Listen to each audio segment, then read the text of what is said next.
It's hard to breathe, but that's alright. Hush.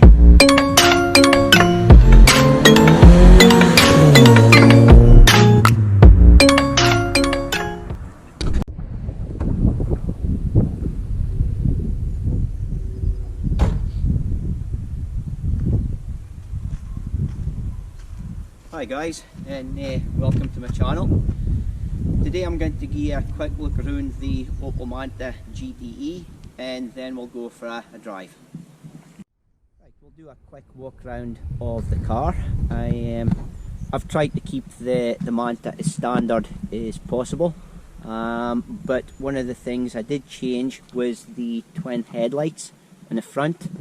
On the black bar in between the front bumper and the 4-slot grille. As you can see, it's still in its original polar white paint. We'll come to the 14-inch Ronal alloy wheels and polar white as well. I've just recently added on the mud flaps to try and protect my paint. It's got the original GTE side skirts and wheel arches at the back.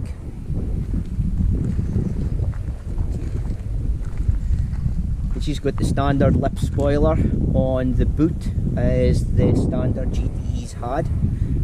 It's got the one fog light on the right hand side. And I've got a Sport-X exhaust fitted. To be honest, there wasn't a lot of options for exhausts. This is a 1985 B-Reg Opel Manta, and it comes standard with the Daytona Czech Recaro interior.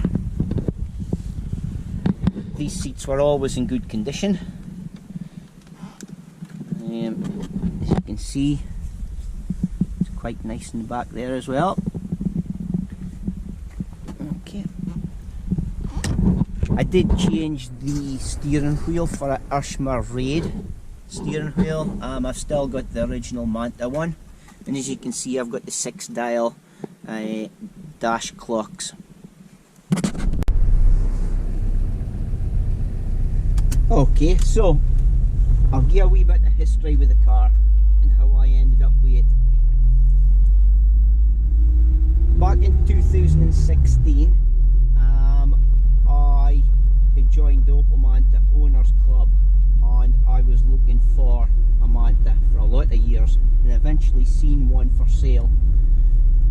Another Opel Manta owner was selling his Manta down in Birmingham, and I'd seen so much Mantas over the years that I wasn't going to travel down to Birmingham to view it, so I asked him to send me a heap of photographs, of which he did. And I would say within half an hour I had the car bought purely through photographs alone. And it took me a week to organise shipping up the road for Aberdeen Vehicle Transport, and I took delivery about April time 2016. It was obviously a non-runner, and I had a huge amount of work to do to it.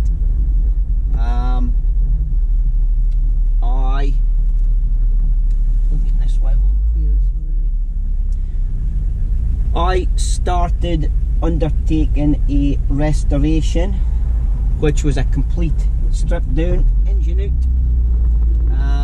It ended up a bare metal respray. Bigger job than you actually thought.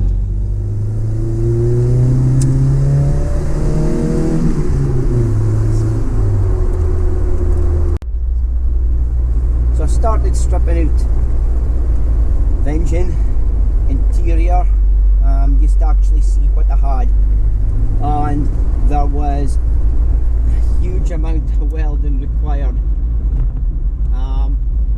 The usual Manta rust spots. I needed new swan necks, chassis legs, jacking points, floor pans, inner cells, outer cells, back arches, spare wheel well. The welding seemed to go on for ages, but I knew once the welding was done, there'll be no stopping me with the project after that.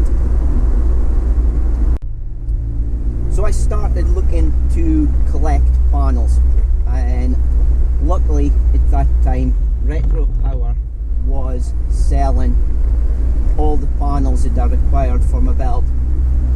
So I've got the front valance, floor pans, cells, back arches, spare wheel well. I ordered everything for Retro Power at the time. Bought myself a welder and set about tackling the welding. I bought myself an A-frame as well.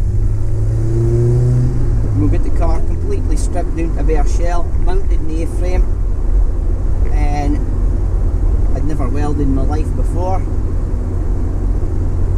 but I set T with welding. I was okay to spot welding, and I had a friend at the time for come in, and he did all the proper welding for us. We've ground it all back down nice and flush, so it looks quite tidy. One of the biggest problems I would say with the build was actually sourcing all the parts it was missing. The hours you spent online was ridiculous. eBay, forums, because all the small interior trim, it was the most difficult to get. I did most of the welding that I thought I could tackle, which was all the underside, chassis legs, jacket points, and so on. But I knew the day would come that I had to tackle the back arches and the cells. And to be honest, I didn't think I was brave enough for that. So I contacted a local body shop, and they came out, surveyed the car in the garage, and they were delighted to take on the job for replacing cells, back arches, and they did all the prep work really on panel fitment, panel gaps. The lead loaded the back arches instead of filler, and they put the car into paint as well. But I got the car painted in 2 stages. I actually did the full bare metal respray. We actually did the engine bay, we did the boot, and we did the complete underside, and we did the interior as well. Then I got the car back and I put in all the running gear, did all the heavy work, then the running gear and the engine and so on. Got it a rolling project. Then it went back to them and they completed the outside respray and polar white. And then it was just back to me after that to finish off the interior. To be honest, the interior was really enjoyable, but really went in quick.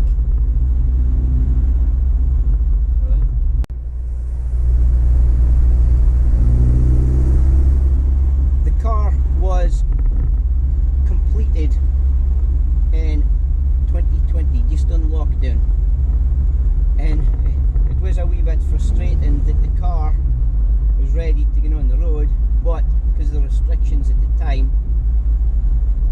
we felt guilty going out in the car.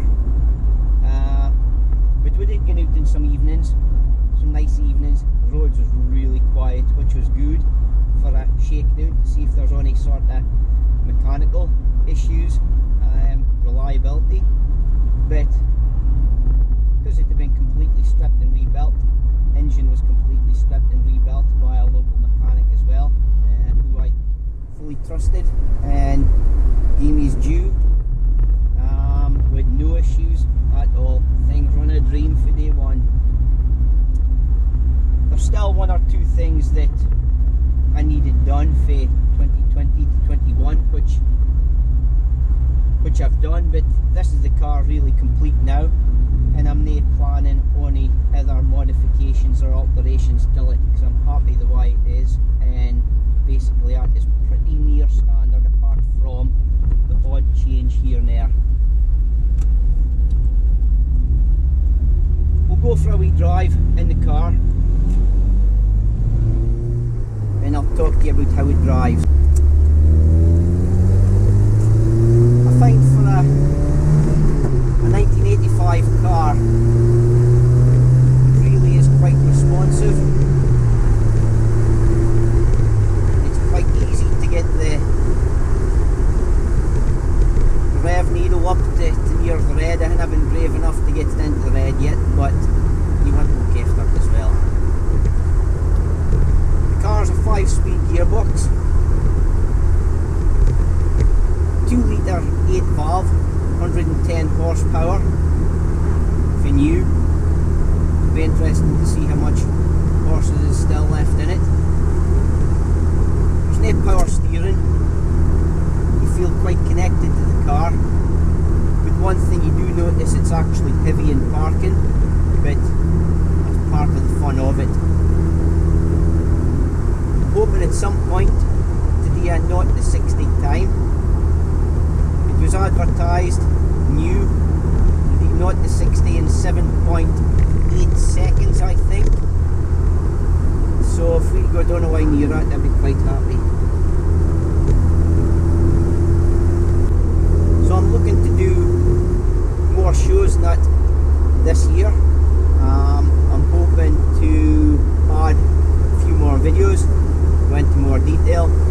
As I mentioned, maybe a 0 to 60 video.